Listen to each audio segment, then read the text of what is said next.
This is the best way to play the reworked Pharah in Overwatch 2. In short, she's gained significantly more horizontal mobility in exchange for less vertical mobility, meaning she's less of a spam down the choke type of character and more of an up-close dueling hero, using either your Concussion Blast or horizontal dash to engage, then using the leftover abilities to disengage. Pharah is a lot more of an in and out type of hero with clearly defined cycles based on your cooldowns. While the spam playstyle isn't dead, it's certainly less effective than before. Watch your fuel management, use your concussion to set up and make your dives easier, and time your barrage in the mid fight when there's less cooldowns to stop you. Pharah's weapon, Soldier's TF2 rocket launcher, makes Pharah fire rockets that deal 120 damage on direct hit at a fire rate of 1 round per 0.85 seconds. Firstly, the sightlines that Pharah plays are dependent upon the map and enemy composition. For instance, on Numbani first point attack, when playing up against the longer range hit scans,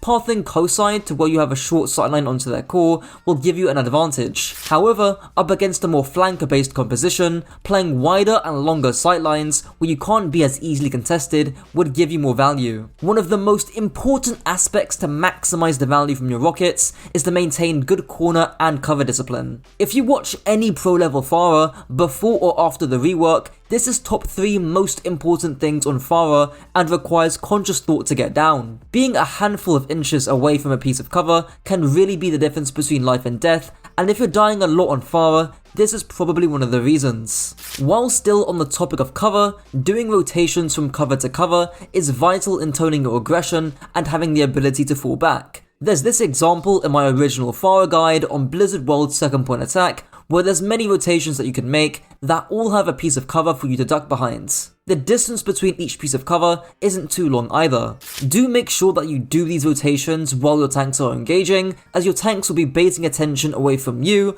allowing you to be more and more aggressive.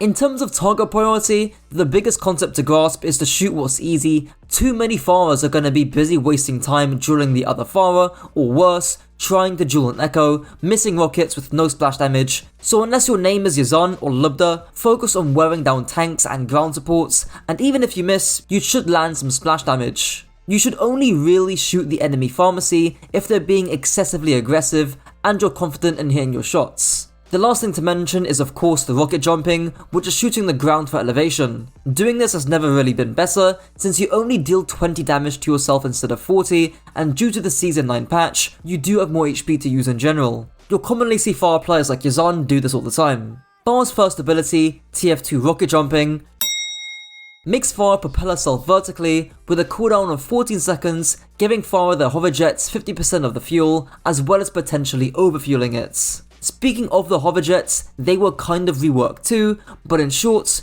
you can move faster horizontally, but they give you less vertical thrust. Due to the reworked fuel system, the old fuel management advice doesn't really translate. The downside is that you can't stay in the air for as long as you used to. The upside is that the time you do stay in the air for, you're more lethal than ever. All in all, with decent fuel management, you have around 10 seconds of uptime, 15 at most if you combine your jet dash. The question now becomes, how do you maximize that uptime?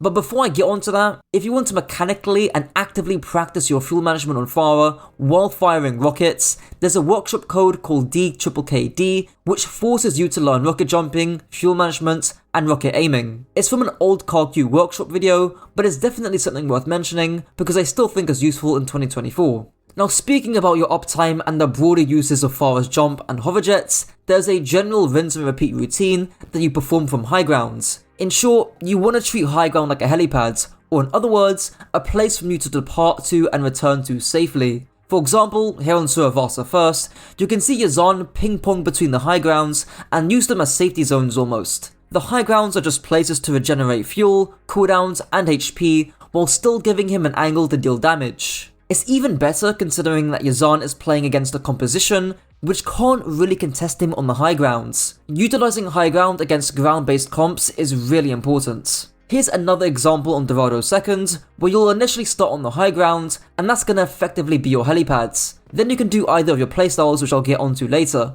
Maybe diving and dueling squishies with your Concussion Blast, dropping on enemy squishies below you, then jumping back up with your jets, or just spamming out from the tank below, waiting for an opportunity to engage. Pharah's second ability, Zophia's Concussion, makes Pharah launch a wrist rocket that knocks back enemies by 8 meters, dealing 60 total damage. It's also on a 7-second cooldown. With Concussion Blast, there's 3 overarching uses of it, which is for mobility, displacement, and lethality. I covered displacement first in my old Pharah guide, but I think mobility is the most important here. For a few different reasons, I think Concussion is best used as an engagement tool instead of your jet dash. Firstly, it's your shortest cooldown, meaning you can potentially get a second use of it during your cycle. Secondly, it sends you further than your jet dash, but most importantly, finding a piece of map geometry to bounce the concussion off of can be pretty difficult. From what I've seen at least, Pharah players usually engage with the concussion, or with their boosters, or they just use their hover jets. In other words, they rarely use their jet dash. Speaking of your cycle, let's break it down in this clip here by Yazan,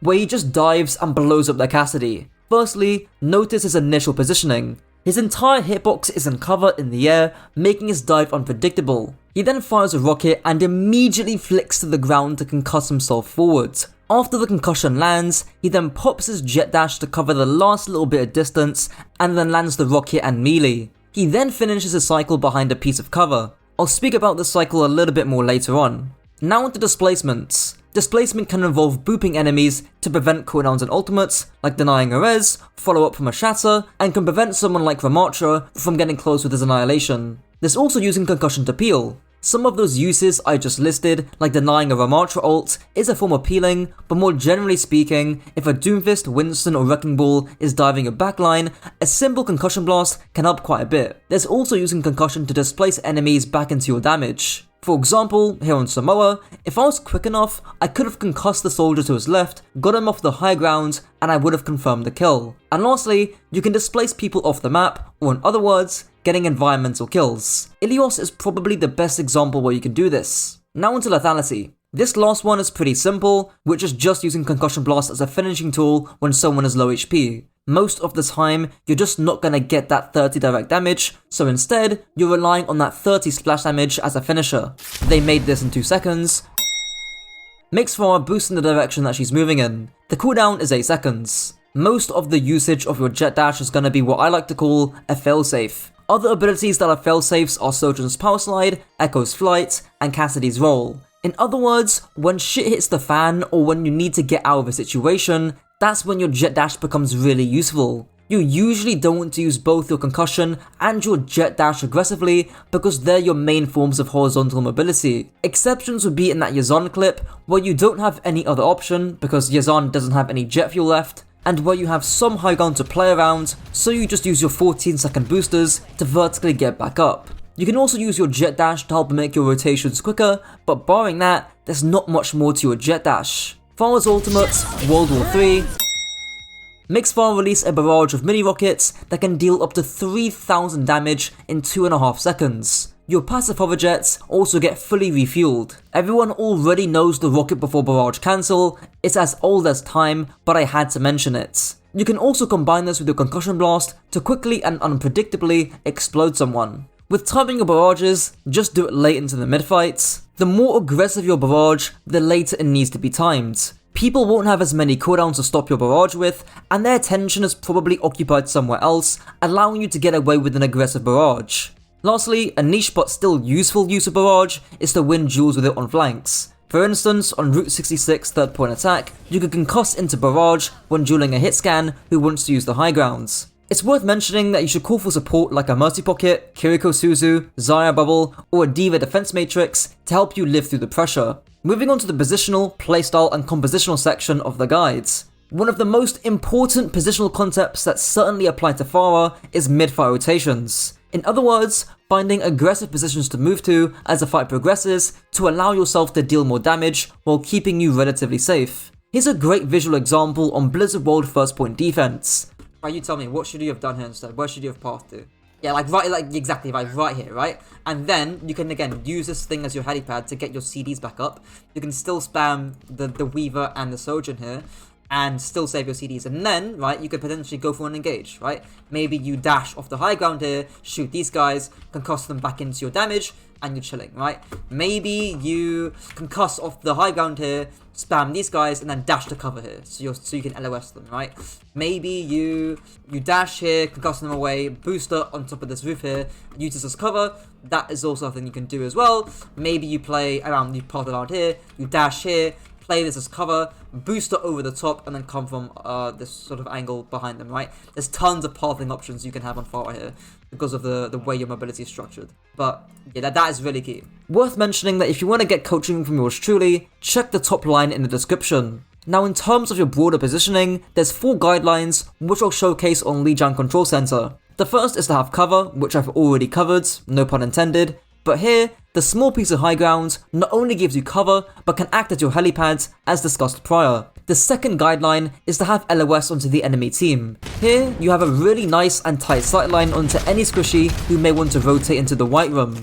The third guideline is to have good distance from angles so that an enemy flanker can't sneak up on you, while also being close enough so that you can quickly dive or pressure a hit scan up close. The fourth guideline is to have aggressive and defensive rotation options, which we just discussed. With the overall playstyle of Pharah, you're basically a dive hero now. I mean, before the rework, you were already leaning into that dive duelist playstyle anyways, but now it's a clearly defined aspect of your kit. Applying this to Brawl, if you're keen in playing Pharah with a Lucio Bap or a Lucio Moira, your input will need to be very surgical and akin to the flanker or duelist playstyle, because you're not going to get any healing. This means that every engage you take has to be well timed, and you can't afford to take any chip damage, making things like cover discipline even more important. Against Brawl, that's when your spamming playstyle becomes a bit more viable, but eventually you're gonna have to dive. You'll usually start out by spamming the Brawl comp to soften them up, and then eventually you'll start committing to a hard dive. You can see this in some of the background gameplay, with Yazan pummeling the enemy Queen comp until they've softened up to where he feels comfortable using as cooldowns to engage. Against poke comps, you're pretty much exclusively playing for duels. Iliari, Sigma, Sojourn, Ashe, Widow, Hanzo, or even Cassidy all outrange you, so you need to find a way to close the distance and use cover smartly to initiate a duel. For instance, on Blizzard World First Point Attack, you could concuss yourself over the Hay rooftop and assassinate the enemy hit scan. Again, you can refer back to that coaching clip of mine on this part of the map. What about playing against dive? Well, it partially depends what your comp is too. If your comp has less mobility, like a Zen Mercy or a Kiri Mercy, you're going to be applying the SPAR framework to help beat that dive comp. I made an entire video dedicated to what the SPAR framework is, so I recommend you go check that out in the top right. If your comp is more mobile and more quote-unquote divey, that's going to be your playstyle. Getting on top of squishy heroes and landing those vital shots, using cover and your Concussion Blast to help you do so. My former team played a little bit of Pharah in stage 1 of OWCS, and we played a Lucio Kiri backline. Depending on what the enemy team ran, our Pharah player would either pummel their tank and live through the dive, or the Pharah would be a dive hero herself thanks to her added mobility. If you have a Mercy and you have some communication, try and tell your Mercy to tell you when they stop pocketing. If you can't do that, then try your best to keep track of when your Mercy leaves you. This is to help tone your aggression, as you may not want to do a certain play without a pocket, and vice versa. Well, that's it for the guides. If you enjoyed, don't forget to like, comment and subscribe, and if this video helped to raise your IQ, be sure to share it with your friends to also raise theirs. Until next time.